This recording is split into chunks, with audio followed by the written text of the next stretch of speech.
Hello, friends, and welcome to Modern Alchemy. My name is Joe Jennings. I am an executive coach. I specialize in coaching C-suite executives and entrepreneurs how to build their business's personal brand and get even more wealthy while giving back and helping others and spreading abundance. I have 15 years of experience in the corporate world that I've leveraged into this skill set, and that's why you should listen to me with my co-host, Christina. How are you today? Hi, I'm good. I'm Christina. I'm an energy healer. I also came from the corporate world. Sometimes I like to look at my master's degree and just cry over it because I'm like, what a waste of time. And now I work in, I guess you can call it coaching, but more healing space to help people achieve their dreams and goals. Everyone thinks they're so far out of reach, but they're not. How are you, Joe? I'm really good. Good. So I have a really fun question for you today. I don't know if this one's fun. This is a little different. I thought I'd do a little change of pace. I'm interested in your answer because I think men and women would answer this differently. So if you go to a public restroom, like a single room, do you lock the door behind you? Like if I'm, yeah, of course. Like if it's a room where it's a one person bathroom, yeah, absolutely. Okay. I feel like I've definitely walked in on men. Sometimes I just walk in on them. I'm like, okay. I think it's so normal for us to just pop in there and pee. But if I notice it's a one-off, I'm not actually worried about someone walking in on me. My thought is it's from the other person's vantage point, how uncomfortable it's going to be for them to walk in. Yeah, I'm always locking the door because I'm like, who's going to try and break in here and attack me? It's funny. I remember I used to live in Lakeview. So we live in Chicago and I live in the suburbs now. So I'm going out to my car at 4 a.m. and I had this girl I was dating at the time. She goes, "Is that safe?" And I go, "What are you talking about?" Like, yeah, I'm just going to my car. It's across the street. It's 4 a.m. And then I realized, oh yeah, that's a thought that I don't have to wrestle with really. Yeah. But as a female, it's a real thing where you can think it's an hour where I could be abducted and this could be bad. Maybe I don't go to my car till the morning when there's 100%, people out. 100%. I wouldn't go out there. Well, I mean, I might, but I would be looking around. I'd be thinking, look, listen, wouldn't be distracted. Do you put your keys in between your fingers ever? I hold my phone like a brick. So my thought is if someone grabs me, I'm going to use the brick. I'm going to use my phone as the weapon. Like a hammer. I will smash this into their face. That's like my first thought. Because I got these fingernails. I can't. Yeah. How do you type with those, by the way? I type with the pads of my fingers. I tried to do that because it's called something, claw. I'm a claw typer. And I tried to do this. You have to really arch. That's why I think I sometimes have wrist issues. But I think that's why. So I have to get like a special little wrist thing. Anyway, never here there. But yes, women constantly in fear of our lives. My friend and I were walking home maybe 2 weekends ago down the street. And I heard this noise with my ADD. I was like, what is this sound?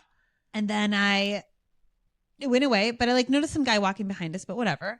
And then I heard it again. So I turned around. I think now maybe it was like his keys jingling or something. I just wasn't sure what that sound was. Sure.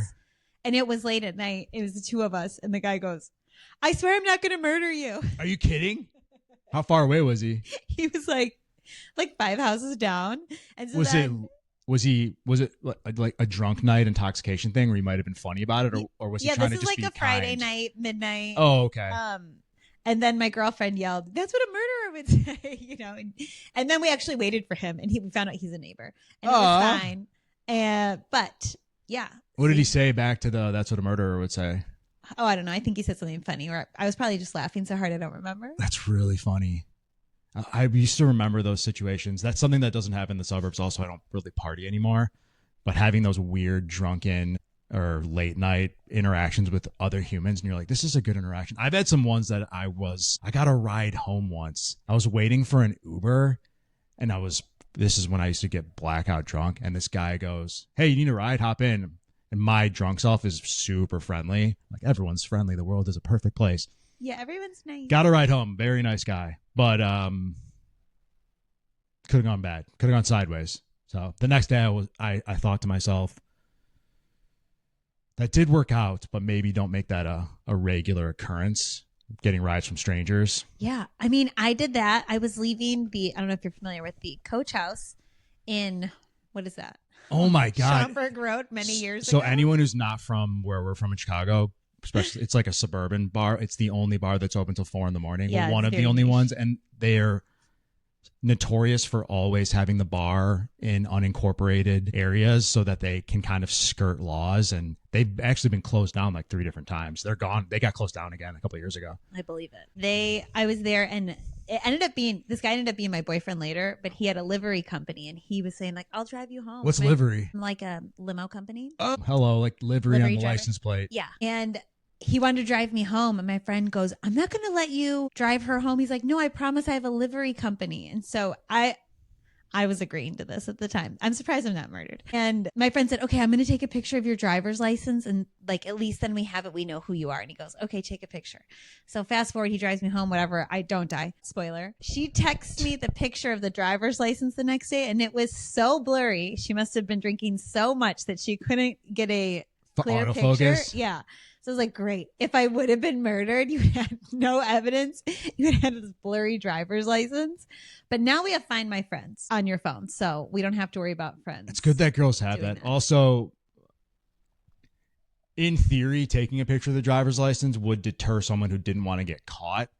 But if it was someone who just was YOLO, a YOLO type killer and wanted to get caught, I mean, obviously that didn't happen. So good thing. Yeah, thank God. I see the logic there, though. Yeah, so I guess enough about getting murdered. Just make sure you lock the door behind you when you're in the bathroom. Maybe we could talk about something less murdery. I agree. I think talking about getting murdered as a human sucks, but I do think talking about murdering life is awesome. And so what I want to talk about today is called first principles thinking. And we're going to use some references from an Elon Musk interview. I'm going to link it in the description. It's a real short thing where he talks about, first of all, what first principles are, how to use them, and how to apply them to your life. Obviously, we know Elon Musk has a rocket company and an EV company. If you're watching and you have a rocket or an EV company, this is going to be very applicable to you. But if you you're want just to explain EV? Electric vehicle company. So if you own, a company like Tesla or SpaceX, there's like 3 people. If one of those 3 people is watching this, that'd be awesome. But if you're not those 3 people, we will be able to create some analogies that are going to help you use these principles in your own life. And I'm actually going to put some information for you to use ChatGPT prompts that you can utilize to help you break down problems that you have in first principles thinking. And that'll also be in the description. So are you familiar with first principles, Tina? No, I can't wait. Yeah. So it's essentially breaking things down to the bare necessities. For example, when Elon Musk built SpaceX, rockets cost $65 million. That's the lowest cost you can get a rocket from. So first principles. Low cost. That's the Costco. The Costco level is 65 million. Yeah, well, if you buy them in bulk, Sure, exactly. The Costco rockets, Crockets. So a rocket costs $65 million. That's just the price. That's how it is. That's how it's always been, or it's how it's been for a long time. First principles thinking goes, what is a rocket actually made of? Like, why is a rocket $65 million? What is a rocket? So a rocket it's aluminum, it's steel, it's carbon fiber, it's fuel. So how much are the raw materials? Do I have to use rocket parts? Are there parts that are interchangeable from other industries that don't cost as much? So you create this level of thinking where you're going, what do I really need to build this thing? And so another example we can talk about, let's say you want to start a YouTube channel. Why do I need all this expensive gear? Do you have an iPhone? So what do you need? You need a camera, lighting, and then a good topic, maybe some editing software. Okay. So most of us have newer cell phones. Those cameras are amazing. Good lighting. You can literally film during the day by a good window. Good topic. Cool. Use ChatGPT. So all of these things, you don't need to have the industry standard or what you think other people need. You need to find ways to think, what are the bare necessities, the essentials to complete this task, this business, this project? And then from there, you can build what you actually need. And it actually winds up cutting out a lot of the bloat and like extra bullshit that people tend to layer on top of stuff that may make them a couple percentage points better, but it would only be noticeable to maybe the actual person, not the end user. This reminds me of 2 things. One, it reminds me when I was in Cuba, they can't get a hold of parts, right? They can't get a hold of things that they need. They have very minimal selection of items that they can get that are new. And when they do get new items, they're very expensive. So their car parts, they use alternatives. What can I use inside my car? 60 Chevy that's breaking down and the muffler is broken. What can I do to maybe repair the muffler? It's what Elon's doing. It's saying, I don't need to use the thing that I'm told I need to use. What are the alternatives to doing it that can get me to the same result? Yeah, they made rockets for half the cost of how rockets are. And they're rockets that can be reused. And I find it really fascinating how Elon is so obsessed with savings, and we see that with the Doge, that he's kind of restructuring government to find savings because he has so much money and his companies are so successful. They could be more frivolous with money at this point. They could in theory have more entropy. Entropy is bloat, but they don't. Like, it's still this, like when he came into Twitter, for example. So they fired half the employees and the company's still running just as good. I didn't remember that. Remember Vine? Vine. Oh, the video streaming? It was before TikTok. It was the first video streaming quick one. That was Twitter. Oh, I didn't know that. And the reason why it failed is because Twitter sucked and was horrendous at managing their resources. So that platform was actually very successful, but they never figured out how to monetize it. And they literally had to shut it down because of how poorly the company was being run. So they had to imagine just shutting Vine. Like, why wouldn't they sell it? That company must have run so freaking poorly. That's obviously another episode, but I just randomly was like, what happened to Vine? Twitter? Like, oh, no wonder. Interesting. But first principle thinking, at that company, they were not profitable ever, and they had double the employees needed to run the business. So when you go down to first principles, you're going, is this department even necessary? How many people do we actually need to do this? Why do we have all these server farms? Can we just move that to the cloud? Can we do this more? So it's all these things where you go, why is this necessary? What can we do instead? It also reminds me of this saying where people love to be in the preparation phase. Like, if I just keep preparing and making sure everything's perfection before I actually take action, then I don't actually have to take the action. This is super common in people. I think that comes down to a worthiness component or feeling like a perfectionism might be creeping in. And so I have to have all the perfect lights. I have to have all the perfect cameras. I have to have all the perfect everything. And then I can think about getting started. It's like finding excuses in this, as opposed to, like you were saying before, cutting the fat of it all and just jumping in and doing it. You probably have everything you need to take action already. Like, there's a way. Just get scrappy. Like MacGyver. Yeah, and big thing that I take away from that especially is the whole, it's not the arrow, it's the Indian, or it's not the tool, it's the carpenter. You could give a master carpenter an old-ass hammer, and he could build you the most beautiful staircase. You could give a novice the most incredible technologically advanced tools, and the staircase would still suck. So just getting good by doing and seeing how far you can max what you have, or what are the bare minimums to get this project to where I need it to be? Do you need, so use the YouTube example again, a $5,000 6K camera? Probably not. How many people are watching in 6K? But maybe you need a better phone or a camera that shoots 1080p that is just a little bit better. So it's really, master your craft from the essentials. And then as you run into problems, once you cap out your ability at a certain tier, then you can go, now I need this, whatever. It's that planning phase. It's never going to be perfect if you don't try it. And then even if you make it perfect on paper, it'll still never be perfect. Speaking from a perfectionist, I know what it's like. For example, this podcast. I kept saying, I think we need to wait. Joe's like, no, we just need to get started. And I'm like, we need the best of everything. And he's like, relax. And he's right. And I'm curious because I'm self-aware that I'm more comfortable putting things out that I call B plus A minus. It's good enough. Yeah. Gets the job done. Yeah. But I do think, especially competing on a platform like YouTube, you kind of have to be really good. So, but I think to your point of everything that you're saying is in the beginning. So we've been, we were practice YouTubing and TikToking before, and we had maybe a month or so of this practice phase. I think we did the best with what we had. And I think that was really good to see do we like this? Is it going to work for us? Is the content good? Do we know how to speak in front of a camera? Do we have anything to say? Do people even want to hear what we have to say? So considering all of those factors, then we started with the upgrading and the leveling up. And I think to your point of this, it's not about starting at 100% perfection. It is about dipping your toe in the water, maybe just good enough. Because perfectionism breeds paralysis. Mm. And then if someone is looking for 100%, they need 100% perfection, not one error, perfect to a T. It's probably either going to be exhausting or unattainable. And so they're going to lose steam and they're not going to continue on with the thing that they're trying to do. Whereas getting started with good enough allows you to see where the passion lies and then refine from there.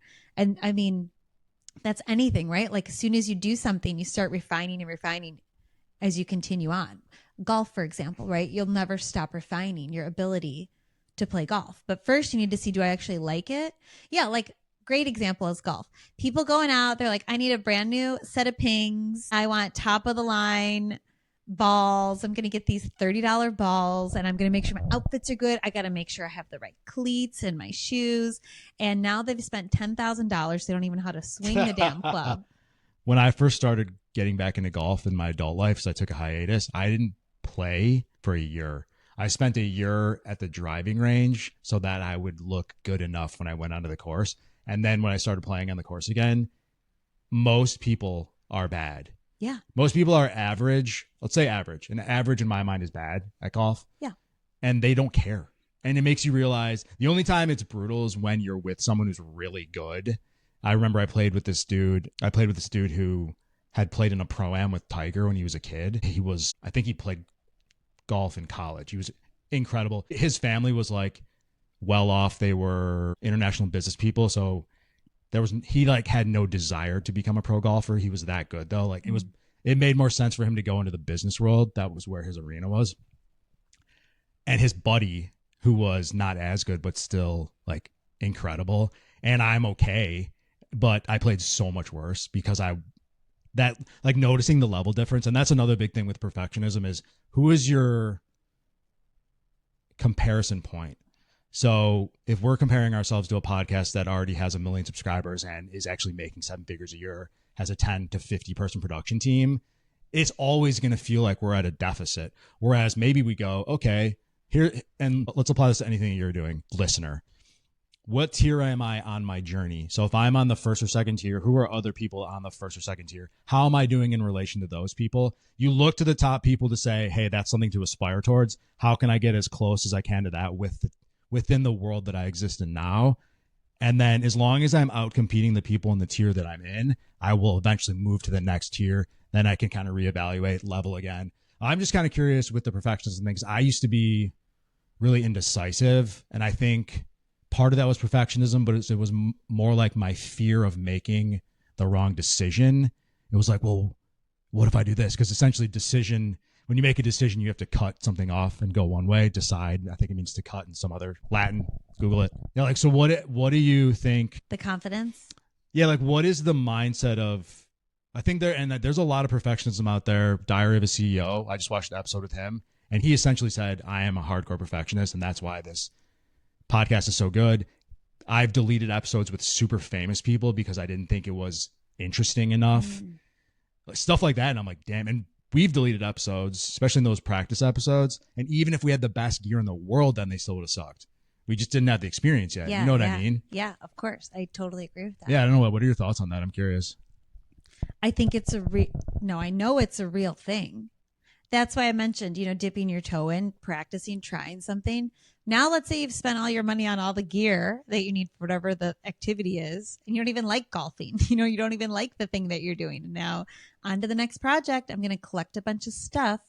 This to me signifies bigger problems. I mean, hopefully it would signify to everybody, but I don't know that people are as self-aware as I would hope that they are. Sometimes I find myself analyzing a situation and coming to a conclusion very quickly. And then I'll hear someone later on go, can you believe I was blah, blah, blahing for so long? And I'm like, yes, I can believe it. I saw it. I can't believe you weren't aware enough to know that's your pattern, you've been doing person. This. Yeah, you're doing this over and over again. So that to me is searching for meaning in things as opposed to like being happy with yourself. If you keep going from a thing to a thing to a thing, this is internal work. You are searching outside and you're not finding whatever the thing is to make you happy. There's something in here that you're running from. Dude.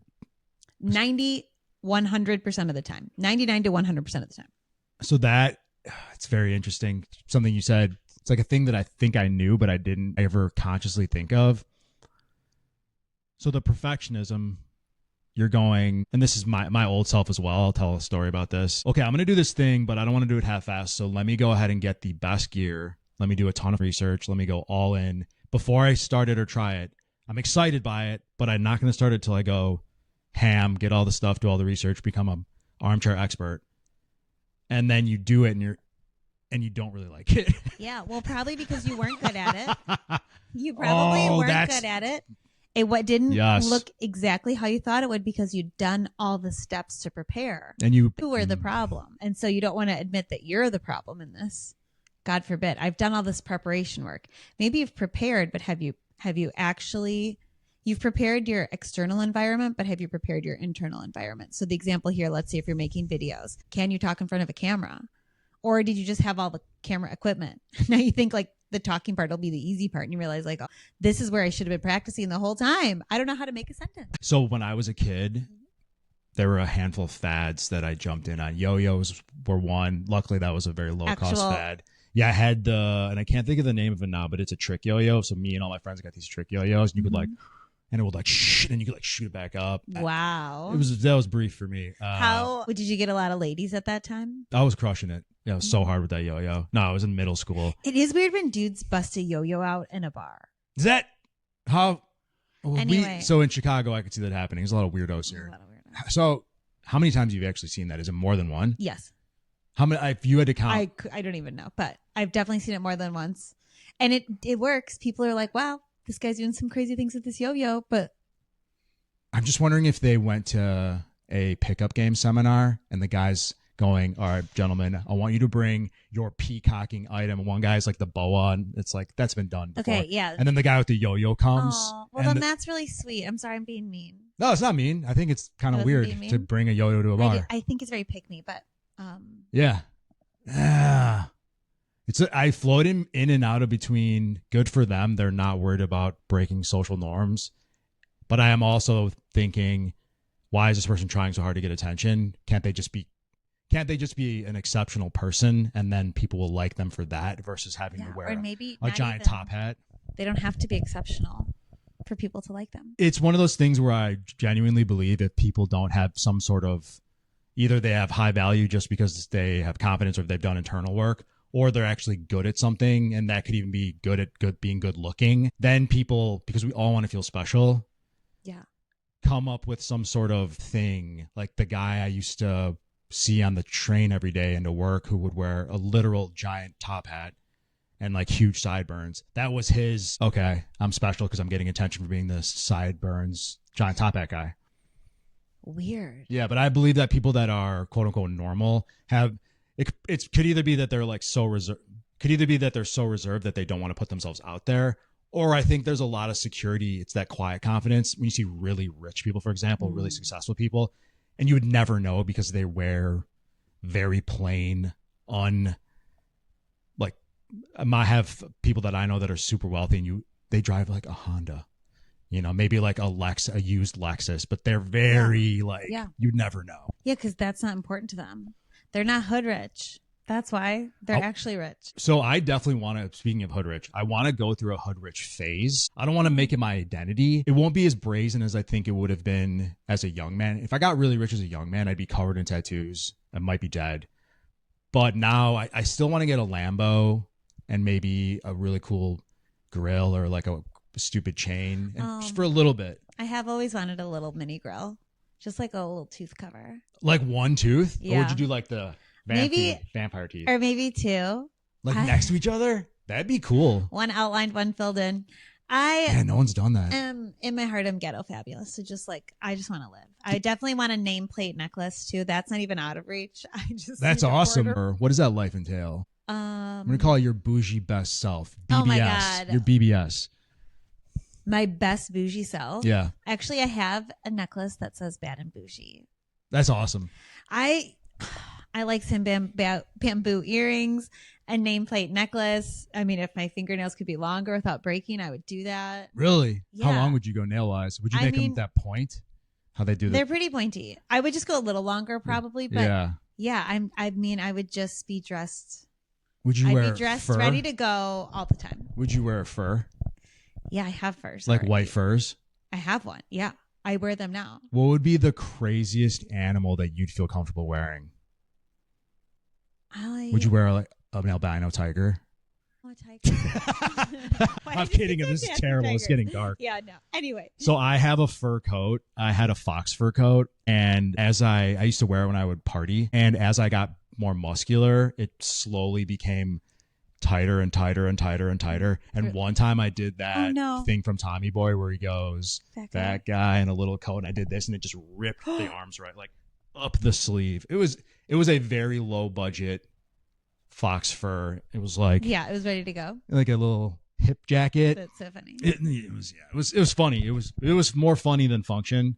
You were telling a story. We're off the fucking rails. 3 tangents ago. Yeah, about the paintball. So I went paintballing one time, all my buddies, and we're all going, yeah, this is the thing. This is the next thing. So probably 80% of the guys, let's say 50% of the guys are like, we're definitely getting this.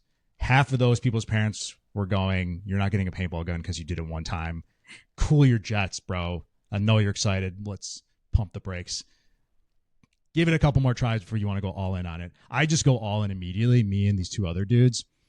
But I don't just go all in, go to the sports store and buy a paintball gun. I'm going, well, those are dog shit. I need to do a ton of research and find a paintball gun that pro paintballers use, which is not available in a sporting goods store or a big box store. I need to go to a special paintball store. You got to get a paintball guy. I had to get a guy. So I find this gun that is, a normal gun is just pneumatic. You just pull the thing and it shoots the thing easy. And you use carbon dioxide. That's the main source of fuel. Like I'm above carbon dioxide. I need nitrogen. So I go and I get a gun that only uses nitrogen. Unbeknownst to me, if you ever go to a paintball place, 90% of them have no actual way to put more nitrogen into your tank. So I would basically play for like 30 minutes, then it would be the end of my day. You were over. Then I'd be done. So that was mistake number one. And it probably hurt your little paintballs probably hurt more. Maybe. I don't know. If they're moving at a faster rate. It also had an electronic trigger that was the size of a mouse click. So instead of being like, bam, I could go, da, da, da, da, da, da. But I say this to say that boys are so dumb. I bought it. I played with it one time and then I couldn't figure out how to refill it. How much was this? It was like double the price I would have paid if I just got one at sporting goods store. Is a paint? I don't know the cost of anything in regards to paintball as a lady. Yeah, I mean, at the time, let's say between $500 and $1,000. That's so stupid. Which for I was in middle school. I wasn't even driving a vehicle yet. It's so dumb. So how am I even going to go play paintball? By the way, right? So I still have that paintball gun. I would hope it's under my bed in my parents' house. With all my gear, and I had this sick paintball mask. I had everything, man. I don't know where I even got that money from. I used to be a really good saver. That's interesting. Yeah. So what else do you have to teach us about your topic? Yeah. So and let's just think first principles. So let's look at that topic and even think about it in first principles. So if I really wanted to get into paintballing, what are the basics for paintballing? Okay. Maybe I just need a ride to a paintball place, and I could literally play paintball in $100. That satisfies that. If I want to play paintball all the time, what's the next level? Okay. Get a gun that works, that's sufficient, and the minimum level of gear that is reliable and simple. So there's no inflection point where I go, I'm in over my head. Mm-hmm. So putting the cart before the horse is one of those, the best thing, assume that this is the best. So for YouTube creators, all the YouTube creators use the Sony Alpha A7 III. It's like a $2,000 camera with these like Sigma lenses that are like $300.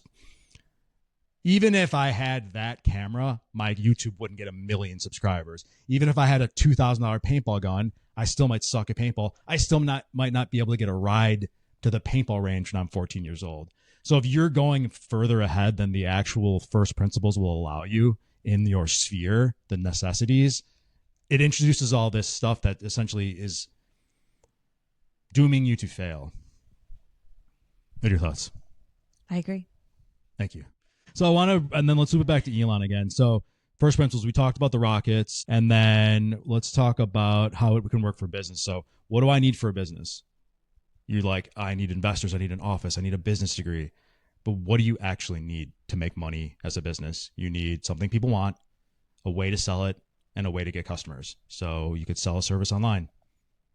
from your home without any of that extra stuff. Here's another example for going to the gym. Enough time. I need 2 hours a day to get a good workout in. What do you actually need? You need to move your body and burn more calories than you eat. So you can do small home workouts, eat less calories. You can do push-ups. You could walk. There's all these ways to get to your goal that don't require a higher tier of mechanics. Just think about, what is my goal? What do I actually need to accomplish that goal? What are the bare minimum features? And that's what first principles thinking helps people do. I love it. I think it's really important. It can be applied to just about anything. Literally, yeah. And that's how the Elon Musk runs all his companies, and that's how the Doge is running. They're going, as things get bigger, so the concept of entropy, as a system gets larger, it moves towards chaos. So if it's anything that's unchecked that grows, will move towards chaos and outdated or bloated systems. So using this first principles thinking when you identify problems can help things come back down to a level where they make sense again and are performing at their highest, I guess you could say, needed, highest necessity to output ratio. Yeah.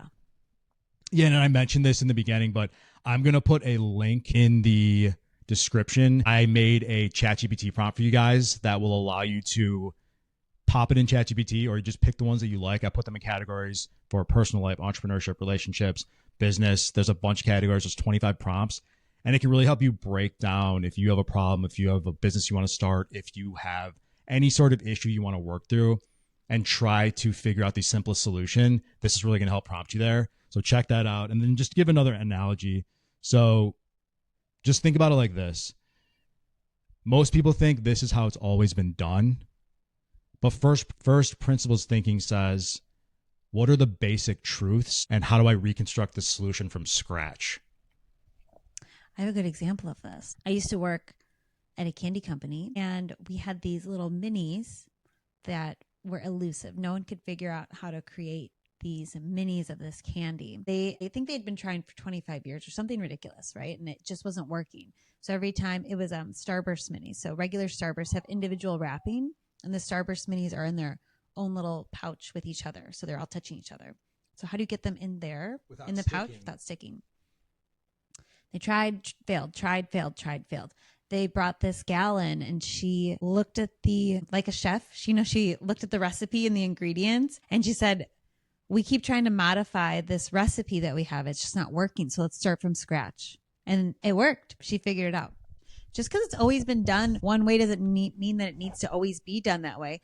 I think, isn't that what Elon kind of did with the Tesla? I remember actually Tesla, when I was working at that company, they came to the office one day and they were offering this special deal and you could go take one for a test drive. And they had, I believe they were the ones that had explained that this car was built from the ground up differently than any other car. And they tried to look at it from the lens of, we're not going to do what car manufacturers have always done. Let's just try. And if we're going to build anything, even if it's not going to work, let's just go into ideation mode and try and create a car from scratch, unlike any way we've ever done it before. And that's how they got Tesla. They make all their parts in-house. Very Spartan utilitarian, which annoyed me at first. But then once I understood how Elon operates with the first principles and then the necessity for all these savings, it makes perfect sense. Like, how do you sell a car, a brand new EV vehicle, for $30,000, $35,000? It's because you go, why do we need turn signal knobs with a bunch of things? Like, just put it on the steering wheel and it's a little button.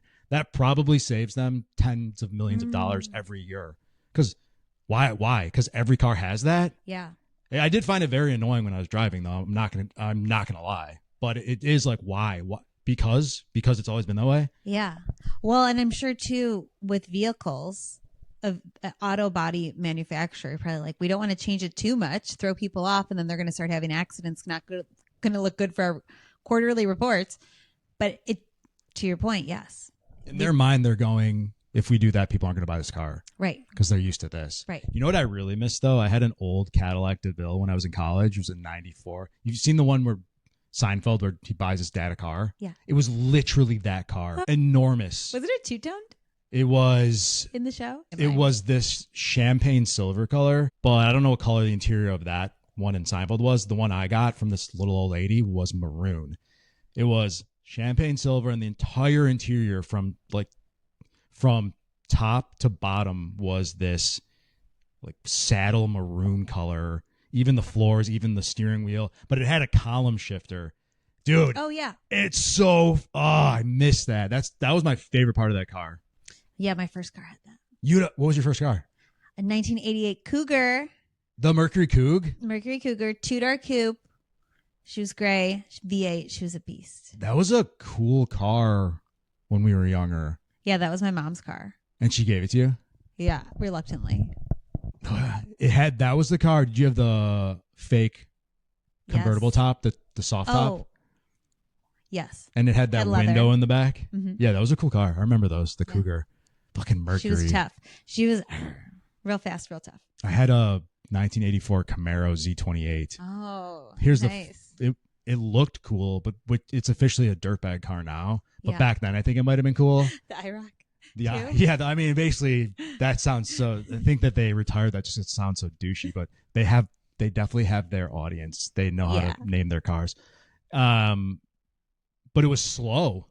It was really slow. It had a 5-liter V8, which is a monster engine, and it was slow as shit. Well, I have a 66 Mustang. And that Do you really? I didn't know that. She's slow. What is up with that? It's just because it's old?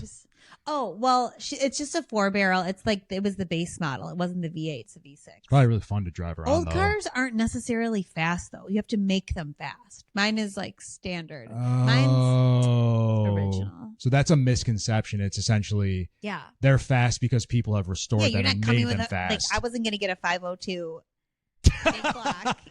That's not. I don't think Ford was thinking about selling. What's that one everyone talks about? Hemi or Edelbrock? Yes. Edelbrock? I don't know about that. Yeah, I used to read the car magazines with my friends. Same. And then my buddy, his dad was a car like gearhead. And we'd be like, why don't you guys go out there and start tinkering with it? Instead, we basically just kept looking at the map. I was out there tinkering with my dad. Did you really? Yeah, I can tell. One of my ex-boyfriends, we were driving one day and his Jeep was making this weird noise. And I think it was the ball bearings or something. I was like, oh, your ball bearings are getting low or loose or shit. I don't remember what it was.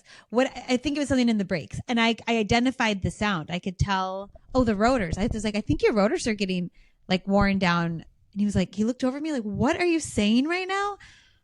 Like, I don't know. I'm used to working and being around old cars. I mean, I can't put an old car together, but I could change the oil. I know how to change a tire. I know when shit's breaking. I could tell when the transmission's slightly off. I could tell you when I sit in the car, I can tell you which tire the air is low. Really? That's my ADD, I think, where I'm hyper focused on certain details. That's one thing that's eluded me as someone who really loves cars. I've never gotten into the weeds of. It's not fun now. Old cars you could tinker around with easily. It's more fun when it's all manual components. There's almost less pieces now. It's so. Yeah. Now you have to take intricate, cover technologically off. advanced. They make it. You can't even change I couldn't change the light bulb in my car now if I wanted to. But if I had any of my old cars, I could change the light bulb. But now it's behind plastic and so many things. They do it intentional. Consumerism. We are very good at overcomplicating. As human beings, we're very good at overcomplicating our feelings, the way we read other people, the way we make assumptions, how we do things, what we think we need to be successful. Well, cool. If you guys want to get that ChatGPT prompts thing, check the description. There'll also be the interview where Elon Musk explains, it's about 3 minutes, what first principles are from his perspective. And guys, thanks so much for watching. Hope you have an amazing day. Bye.